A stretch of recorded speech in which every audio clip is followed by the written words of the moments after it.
Hoy bendecimos ese nombre. Nombre sobre todo nombre. El nombre del Hijo de Dios, Jesucristo. Y hoy, Señor, esta congregación de hombres y mujeres, nos humillamos ante ti y deponemos todo pensamiento, todo argumento, toda actitud contraria a tu santidad. Y declaramos que tú, Jesús, eres el Hijo de Dios. Y confesamos que tú eres nuestro Salvador personal.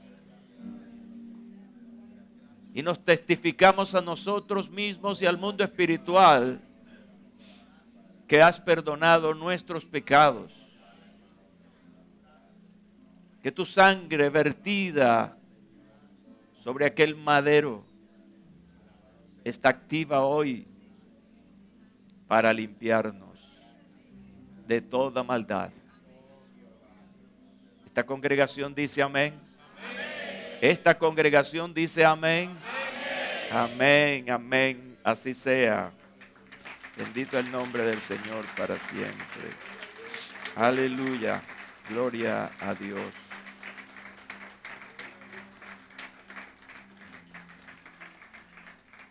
Buenos días, siéntense por favor. Gracias. Qué tiempo hermoso en la presencia de Dios.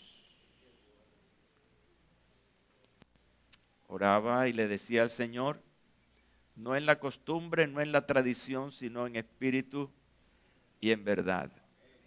Decía Jesús a la mujer samaritana, esos son los que el Señor busca que le adoren.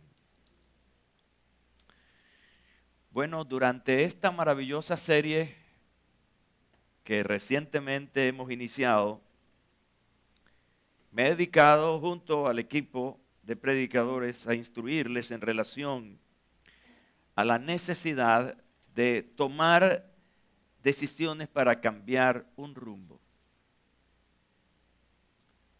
Hemos tomado, y yo quiero preguntar hoy, ¿cuántos han aceptado a Jesucristo como Salvador personal? ¿Han abierto su corazón? Eso indica que tú has tomado una dirección. Una dirección que ha sido antecedida por una decisión. Dirección, decisión. Pero a veces en esa determinación de seguir un camino, nos sentimos tentados a cambiar el rumbo. Nos damos cuenta entonces que vamos en un camino equivocado. Y necesariamente tenemos que reeditar la decisión anterior.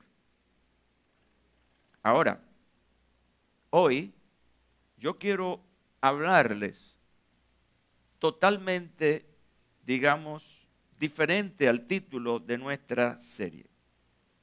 Y eso ocurre cuando nos devolvemos de la dirección correcta para volver a la senda de oscuridad y perdición. Y eso yo lo llamo retroceso. O sea, hay un avance, pero a veces en la vida cristiana hay retrocesos que pueden ser calamitosos, pueden ser sumamente destructivos y que ciertamente retrocedemos. Y en algún momento de la vida hay una sensibilidad a la voz del Espíritu Santo que nos redarguye. Es como volver en sí, en la experiencia del hijo pródigo. Y comenzamos a examinar nuestra primera dirección y la que tenemos en este momento y nos damos cuenta que ha sido un tremendo error. Pero hay oportunidad para la reconciliación y para ser recibidos nuevamente por el Padre amoroso. Ciertamente decía el apóstol, el autor a la carta a los hebreos, nosotros no somos de los que retroceden para perdición, sino los que tienen fe para la preservación del alma. quiero decirles hoy que en mis muchos años como cristiano evangélico y en mis otros años como pastor, he visto y he conocido gente valiosa que ha retrocedido. Han sido muchos. Se han vuelto atrás. Y eso es triste porque es como despreciar la gracia maravillosa de Dios, el alto valor, el alto precio que se pagó por la salvación.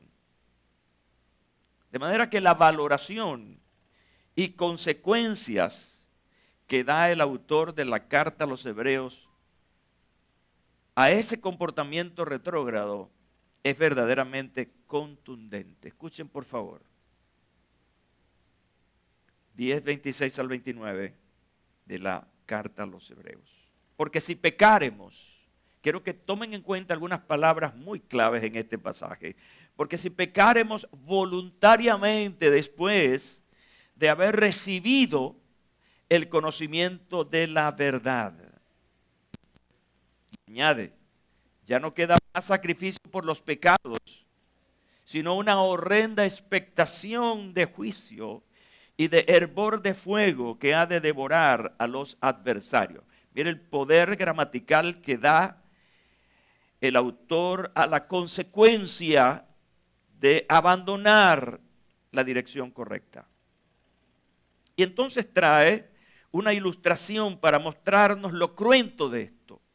Y dice, el que viola la ley de Moisés, por el testimonio de 2 o 3 testigos, muere irremisiblemente. Y entonces pregunta, ¿cuánto mayor castigo pensáis que merecerá el que pisoteare al Hijo de Dios y tuviere por inmunda la sangre del pacto en el cual fue santificado e hiciere afrenta al Espíritu de gracia? Hebreos 10, 26 al 29. Obviamente tengo que referirme al fundamento de esta escritura, al origen de esta escritura, que es precisamente el libro a los Hebreos. Lo que podemos entender aquí, que este es un texto altamente teológico y por eso les pedí que se pusieran frente a las palabras claves.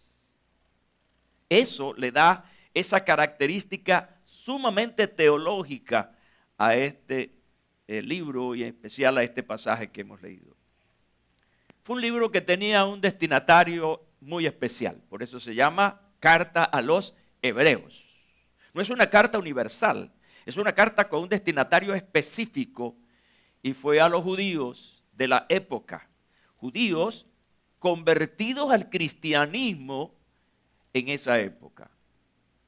Y en esta carta se enfatiza muy especialmente la superioridad de Cristo sobre los demás sacerdotes y los sacrificios del Antiguo Testamento. Porque para ganar a un judío y que realmente se convierta, hay que enfatizarle al Mesías. Porque el primer rechazo frente a esto es rechazar al Mesías, a Jesús. Por eso los judíos ortodoxos siguen esperando al Mesías, porque Jesús fue cualquier persona, un falso maestro. Y eso fue en esa época, pero también es en nuestra época. Así que el autor busca asegurar a sus lectores a su fe en Cristo y sobre todo en la confianza en su sacrificio redentor en la cruz. Ese es el énfasis de esta preciosa carta.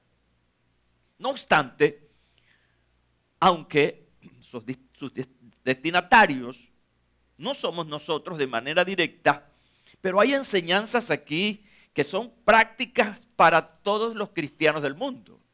¿Qué es lo que necesitamos? Bueno, ir al pasaje y extraer esas verdades que nos aplican a nuestra vida. De manera que los versículos del capítulo 10, 26 al 29, están en alta sintonía con el mensaje principal del libro.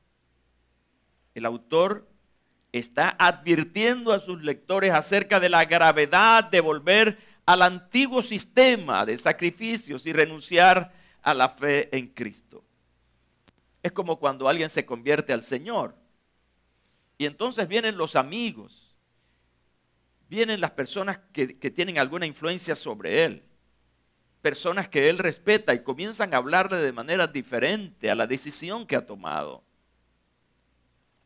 Y en algunos casos son convencidos y vuelven atrás.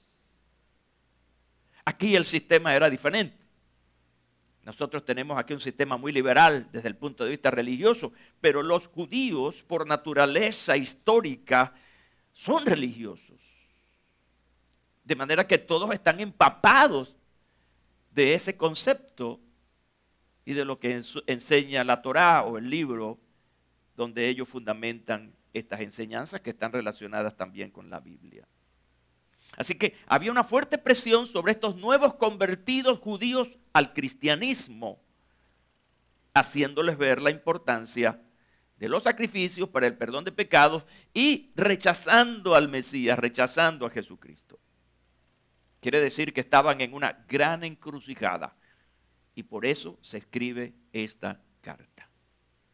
Es decir, que el cambio de dirección correcto, equivocado, es un error terrible. Regresar es un error terrible. Por eso el énfasis del consejo de los diferentes autores del Nuevo Testamento es avanzar, no quedarse atrás. Si has tomado tu decisión por Jesucristo, el asunto está adelante, no atrás. Sobre este pasaje entonces quiero disertar, quiero hablar hoy, continuando con esta serie Dirección Opuesta.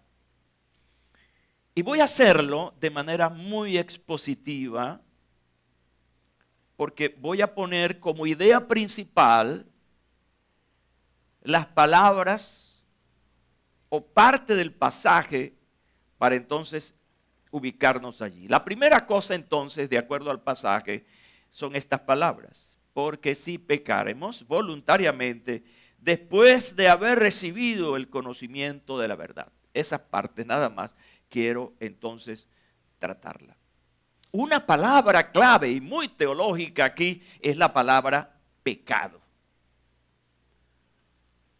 Creo que es tan importante hablar del pecado. ¿Por qué?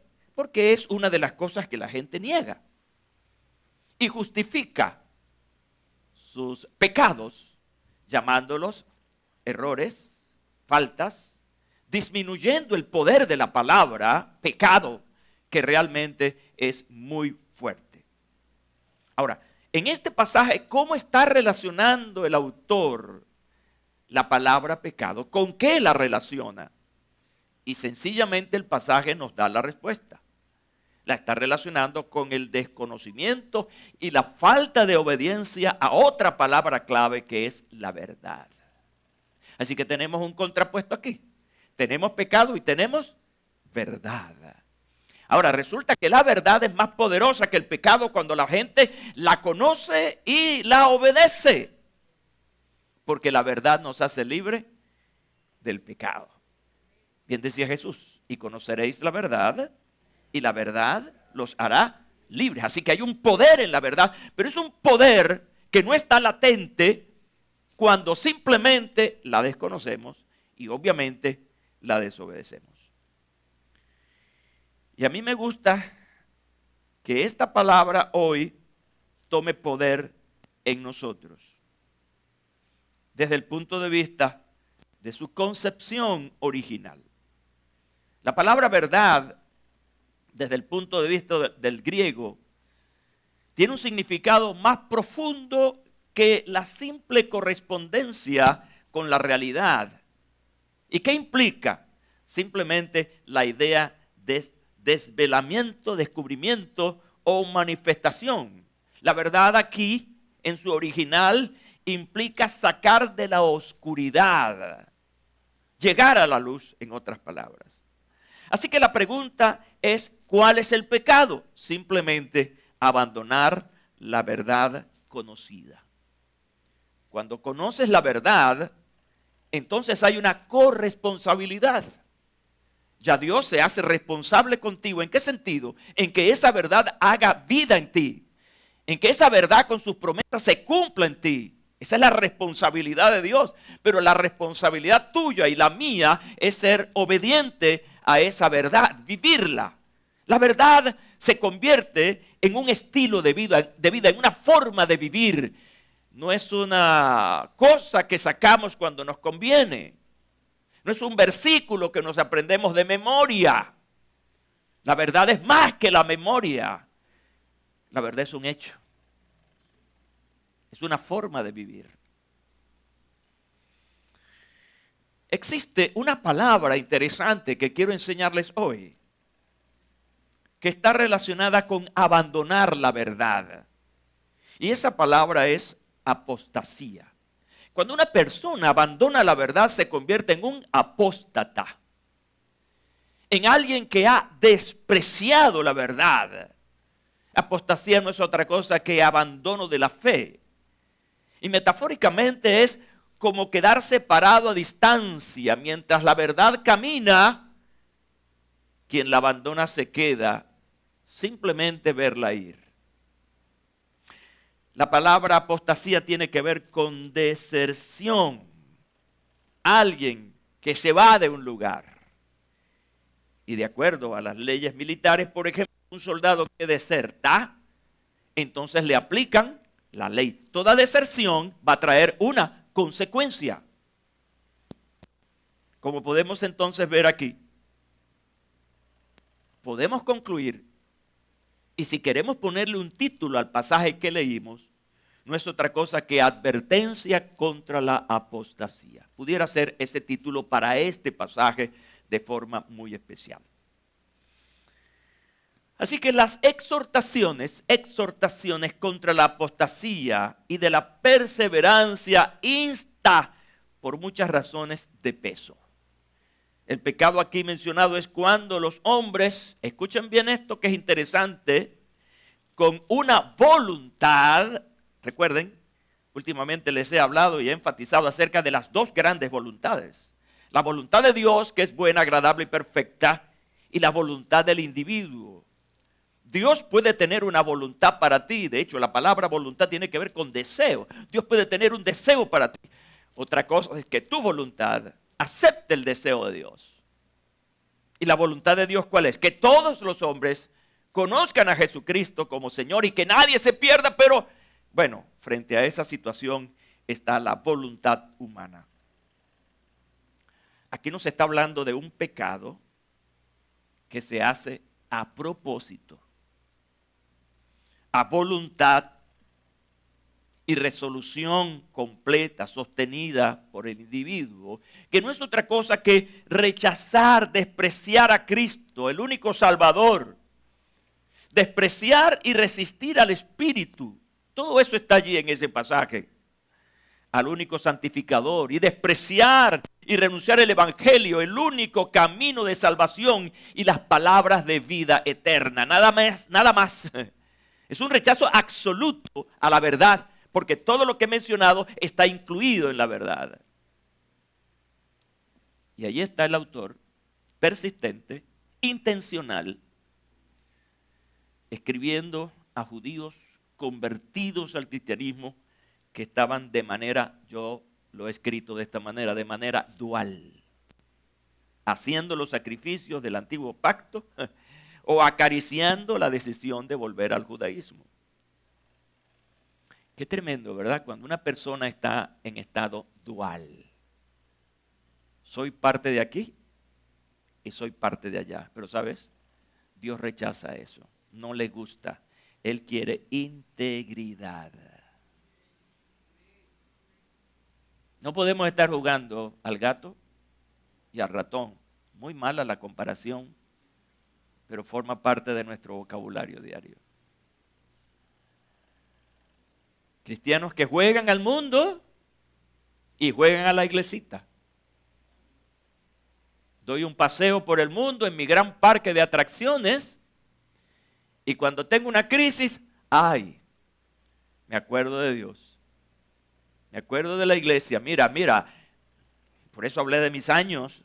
¿Cuántas personas se han alejado? Y de repente los encuentro. ¿Y dónde estabas tú? Tiempo que no venía al templo, que no tenía una comunión con los hermanos. Y entonces viene con una tremenda, voy a usar otra palabra, con un tremendo rollo. Viene ahora porque tiene un gran problema. Ese es el problema de la dualidad. Que cuando hay dualidad, no hay estabilidad. Porque vas de un lado a otro. Y ese era el gran problema de estos judíos convertidos al cristianismo. Querían seguir haciendo sus sacrificios por una cuestión cultural religiosa que los amarraba a esa costumbre. Pero también veían al Mesías con buenos ojos. Veían la iglesia de manera atractiva porque de alguna manera los liberaba de muchas cosas. Estos judíos convertidos al cristianismo que estaban en este estado de dualidad, estaban diciendo de alguna manera que el sacrificio de Cristo no tenía sentido para ellos. Porque mientras estuvieran en aquello que habían abandonado, sencillamente estaban restándole poder al sacrificio de Jesucristo. Esta primera parte de esta conferencia nos lleva a nosotros que no se puede estar de un lado y del otro. Así criticaba el Señor a la iglesia de la Odisea. Querían estar aquí y querían estar allá. Y el Señor les llamó tibios. Y el Señor dijo que la tibieza no le gustaba. Generaba náuseas. Hoy, en esta primera parte de esta conferencia, es un altísimo llamado a la fidelidad, a la integridad de fe. Tenemos que ser íntegros con la verdad. No podemos tener verdades a medias, verdades deambulantes. Hoy sí, mañana no. Hoy estoy con el Señor, perdonen que lo lleve al extremo, mañana estoy con el diablo. Yo estoy con el diablo, no. Sí, pero es que las cosas malas son del diablo.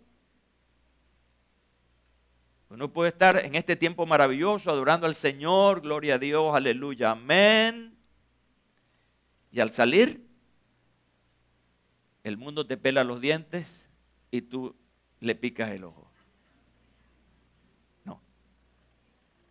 No. Él no quiere eso, él quiere integridad. Ahora, vamos a un tema bien interesante dentro de ese pasaje. Porque aquí tenemos que preguntarnos ¿y qué de la expresión pecaremos voluntariamente?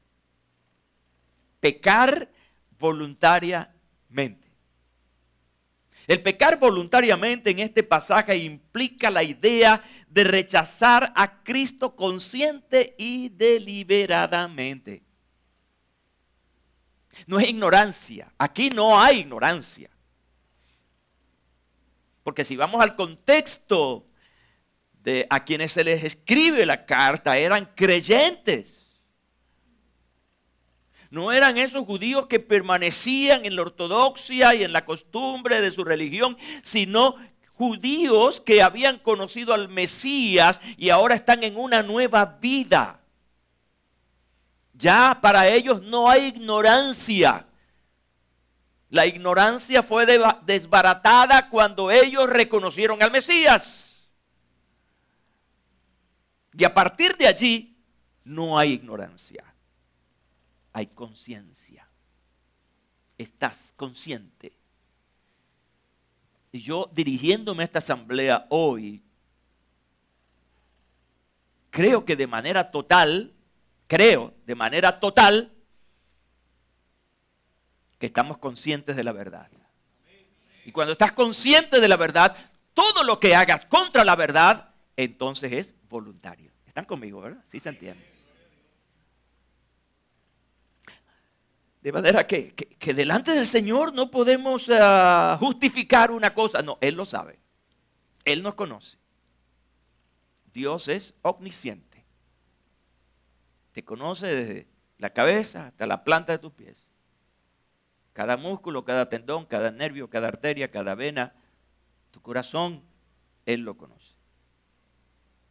Quiero dejarles dos ideas sobre esto del pecado voluntario.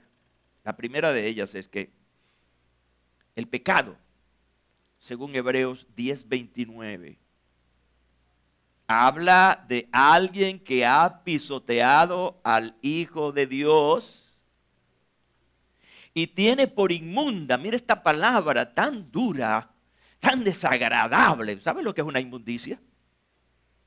Algo que hiede, algo que nadie quiere estar cerca. Por inmunda la sangre del pacto en la cual fue santificado. Y hace afrenta, vergüenza al espíritu de gracia. Esa palabra está en mayúscula, espíritu de gracia, para darle una connotación divina. ¿Están conmigo, verdad? ¿Me están siguiendo? Vergüenza al espíritu de gracia. Así lo dice. Con todos estos aditamentos para clarificar cuán fuerte es este pecado, que se hace de manera consciente. En conclusión, es un rechazo absoluto. Escúchame, voy a darle estas palabras: absoluto, deliberado y consciente de la gran obra de Jesús por nosotros, por ti y por mí en la cruz.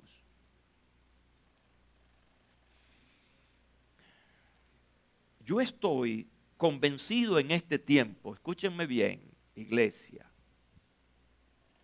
que hay muchos cristianos, muchos evangélicos,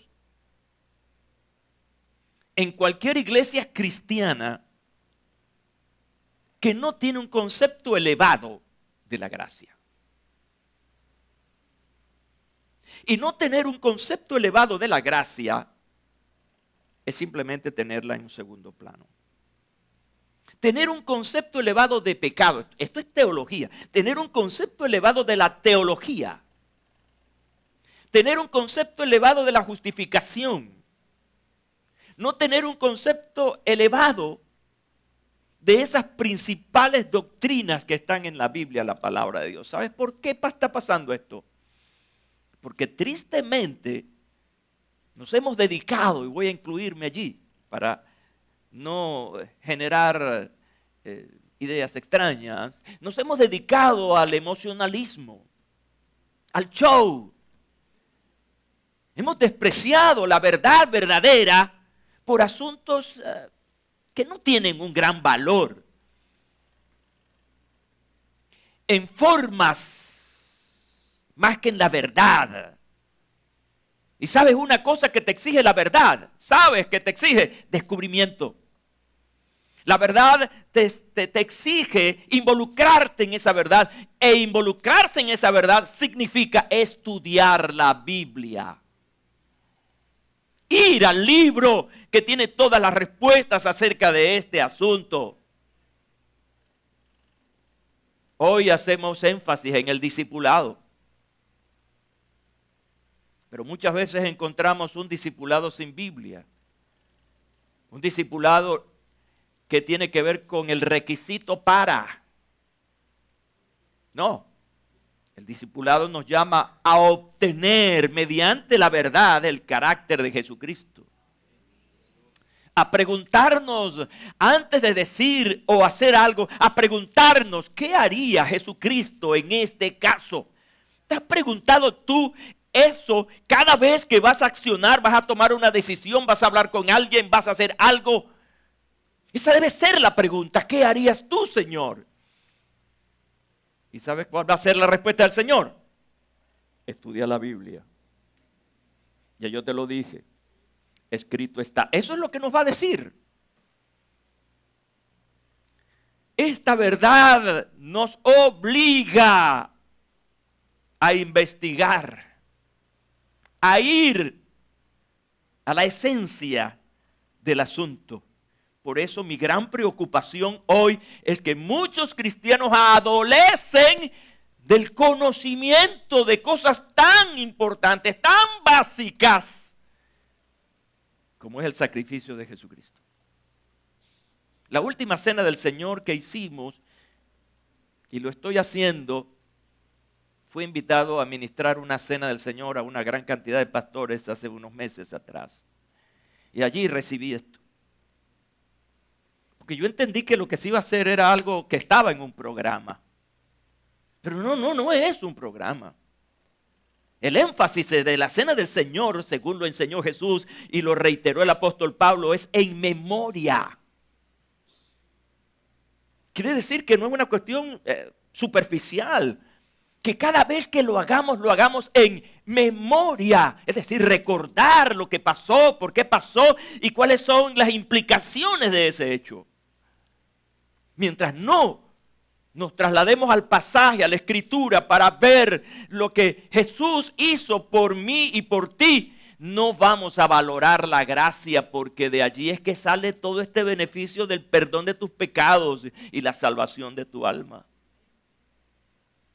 Y pasa por encima. No, sintamos el gran peso. Sintamos el sufrimiento, pero con un final de victoria, porque así pasó. Jesús sufrió, pero terminó en victoria, con resurrección. Yo no sé si esta mañana no estoy siguiendo bien al Espíritu Santo en el sentido de no dejarme explicar, pero lo que estoy diciendo ahora lo digo desde la profundidad del alma, desde la profundidad del valor de la palabra de Dios. Dale sentido al asunto. Dale sentido. La segunda idea dentro de esto de pecar deliberadamente, estuve investigando en varias traducciones. La Reina Valera habla de pecar deliberadamente, pero para hacerlo más entendible busqué otras traducciones. Una de ellas dice pecar o seguir pecando. Otra dice pecar a propósito. Y eso de a propósito es como cuando uno hace algo para molestar al otro, ¿no? Otra palabra que encontré en otra traducción es intencionalmente. Y otra palabra, me parece interesante, es obstinadamente. El obstinado es alguien que es como el sapo frente a la pared. Golpea, regresa y vuelve. ¿Ve? Y ahí está, pecando, consciente, pero siempre equivocándose. Es interesante. El pecar voluntariamente en este pasaje implica la idea entonces de rechazar a Cristo. Escúchame, rechazar a Cristo. Consciente, deliberadamente. Conocer el camino de Dios, escucharlo, predicarlo, considerarse uno de los fieles y luego retroceder es convertirse en apóstata.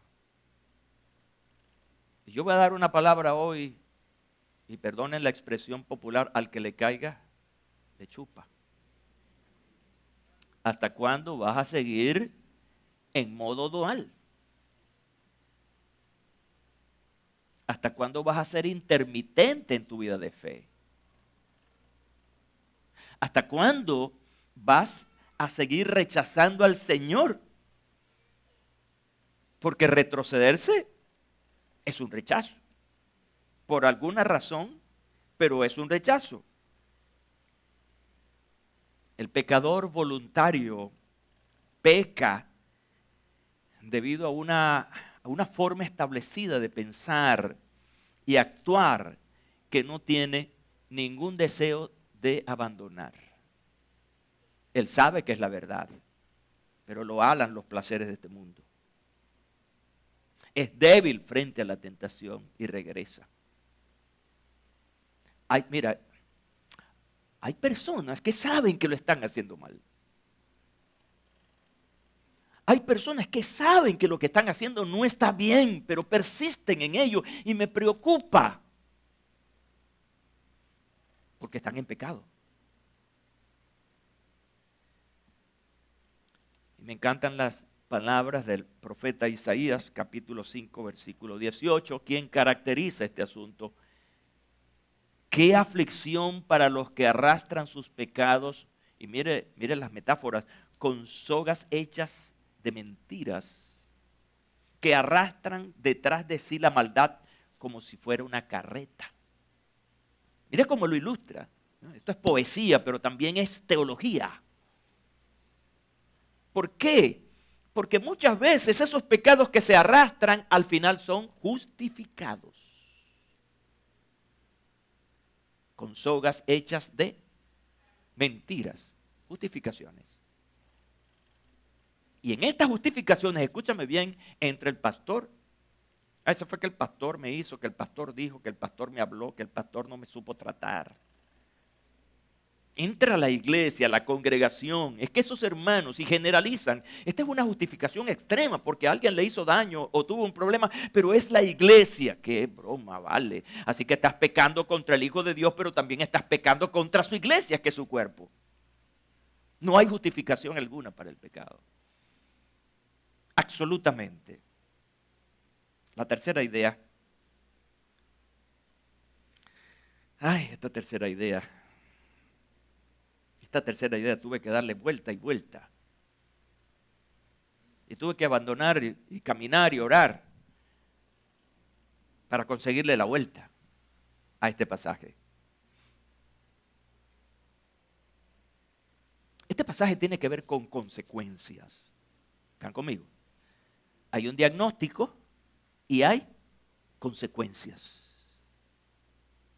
Ya no queda más sacrificio por los pecados, sino una horrenda expectación de juicio y de hervor de fuego que ha de devorar a los adversarios. ¿Por qué el autor no dijo algo más concreto?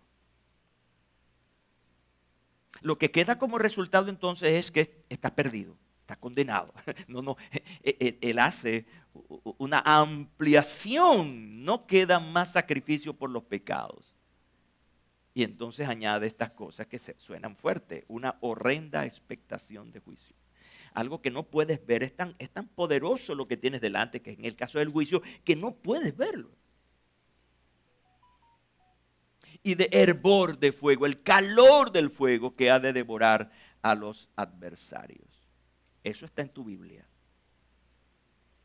Entonces, leer ese pasaje así, por encima, y no darle la vuelta y pasar la página, es una irresponsabilidad. ¿Por qué? Bueno, porque ahí se está hablando de una cosa seria. Está hablando de consecuencias y las consecuencias hay que medirlas. Y aquí volvemos a una palabra que les enseñé al principio, que es apostasía. La apostasía es una decisión. Nadie tiene la culpa de que alguien se aparte de la fe. Porque aún haciéndote mal, vamos a hablar en el grado extremo, te hicieron mal, pero el Hijo de Dios no te ha hecho mal. Si tú dejas al Señor por el mal que te hizo alguien, pues estás metiendo también en el asunto al Señor, tú tienes la culpa. Una cosa es que alguien te haga mal y eso te haga daño. Incluso quieres irte de la iglesia, pero no irte de la fe. No metamos al Señor en un asunto que no tiene nada que ver con Él. Apostasía es una decisión y toda decisión trae consigo consecuencias. Léalo en la Biblia, del Génesis al Apocalipsis, lea. Y no va a encontrar un pecado, una falta que no tuvo su respectivo castigo. Voy a usar una palabra más elegante, corrección.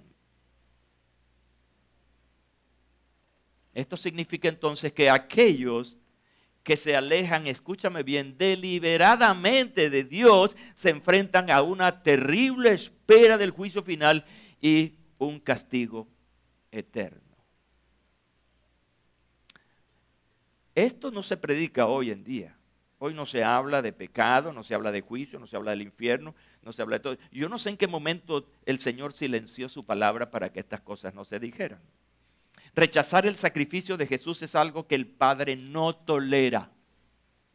Esto lo mencioné yo hace algunas semanas y alguien se me acercó y me dijo, pastor, la palabra que más me golpeó es el hecho del rechazo de Jesús y la actitud del Padre.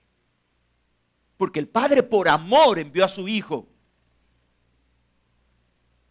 ¿Y cómo es posible que el amor del Padre sea rechazado por unos simples mortales? Quienes más bien deberían estar, agradecidos, bendiciendo el nombre de Dios por su amor incomparable. Pero tú te das el tupé de rechazarlo. No lo tolera. Jesús lo decía allá en la narración de Juan capítulo 3 versículos 17 y 18. El que en él cree no es condenado. Tengo subrayado esto en mis notas. Pero el que no cree ya ha sido condenado. ¿Qué es eso? Que mientras una persona no cree en Jesucristo está bajo condenación. Y estar bajo condenación significa que si te mueres, no vas a ir al cielo. Yo estoy hablando aquí muy pentecostalmente, muy bíblicamente. No vas a ir al cielo. ¿Por qué? Porque moriste bajo condenación. ¿Y por qué bajo condenación? Porque no creíste en el Hijo de Dios. Y añade el Señor Jesucristo, porque no ha creído en el nombre del unigénito Hijo de Dios. Y hace esta declaración, y esta es la condenación. 2 puntos. Que la luz vino al mundo y los hombres amaron más las tinieblas que la luz porque sus obras eran malas. Y aquí tiene que ver con la verdad. La verdad es luz, la verdad es lo que ilumina. ¿Y sabes por qué la gente rechaza la verdad? Porque la verdad los desnuda. La verdad te pone en evidencia.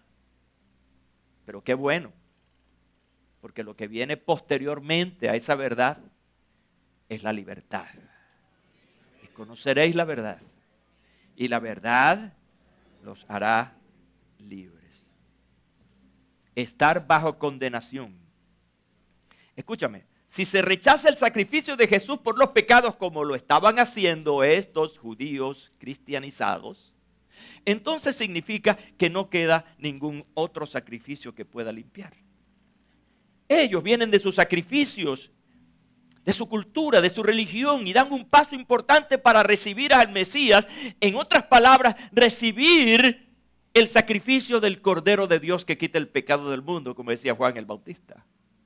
Pero después que están aquí, como que, no, esto como que no da resultado porque yo no estoy viendo. Mira, este es un sacrificio por fe, mientras los sacrificios que ellos hacían aquí estaban ante sus ojos. No sé si me estoy explicando. Ellos están viendo. Y la sangre la ponen sobre sus cabezas. Pero a ellos no están viendo un sacrificio aquí. Este es un asunto de fe. Aquí no es ver para creer. Es sencillamente creer para avanzar en esa verdad. ¿Están conmigo ahora? Quiere decir que mientras la persona siga insistiendo de manera voluntaria en sus pecados, está bajo condenación. Ahí no hay nada que hacer, según dice el pasaje. Pero el Hijo de Dios está allí. Quiero terminar con un dato interesante. El autor a los Hebreos traía una comparación. Y dice, y está citando el Antiguo Testamento, el que viola la ley de Moisés, por el testimonio de 2 o 3 testigos muere irremisiblemente. O sea, era la ley. Viene una pregunta interesante, escúchame bien. ¿Cuánto mayor castigo pensáis que merecerá el que pisoteare al Hijo de Dios y tuviere por inmunda la sangre del pacto en el cual fue santificado e hiciere afrenta al Espíritu de gracia? ¿Qué está diciendo? Que lo que hizo Jesús es muchísimo más importante que matar animales y rociar la sangre sobre el penitente. Y eso tenían que hacerlo todas las veces, pero Jesucristo murió una sola vez y para siempre. Y la sangre de Jesús hoy presente mientras hablamos está activa para limpiarte del pecado y darte la oportunidad para liberarte de la condenación.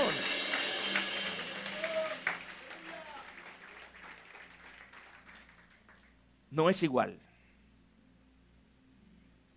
Hebreos 10, 28 al 29 entonces enfatiza la gravedad de las faltas contra Dios y el nuevo pacto en Cristo.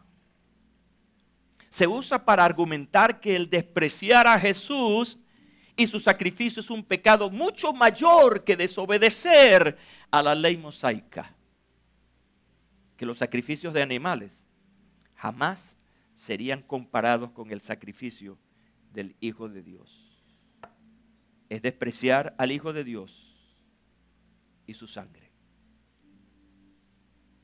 Quiero dejarte esta conclusión, donde quiero dejarte las diferencias entre el verdadero creyente o discípulo y el verdadero apóstata. El verdadero creyente es aquel que cae en pecado y pierde la comunión temporal con Dios. Está bajo condenación.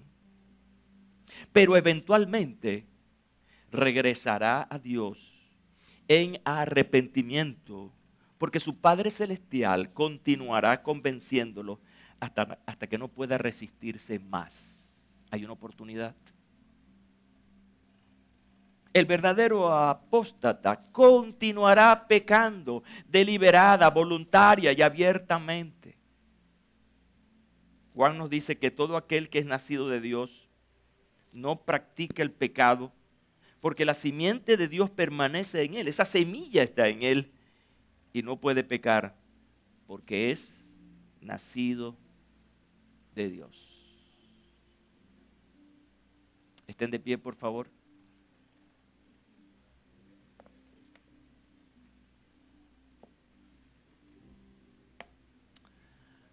Oh, gracias, Padre, gracias.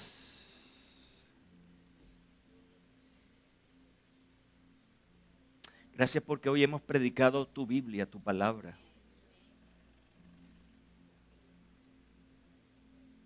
Gracias por lo que hemos aprendido, pero más que todo recordarlo porque esta asamblea sabe, lo sabe. Hoy testificamos a nuestra alma y al mundo espiritual, Padre bueno, que tu Hijo Jesús murió por nosotros, que valoramos ese sacrificio,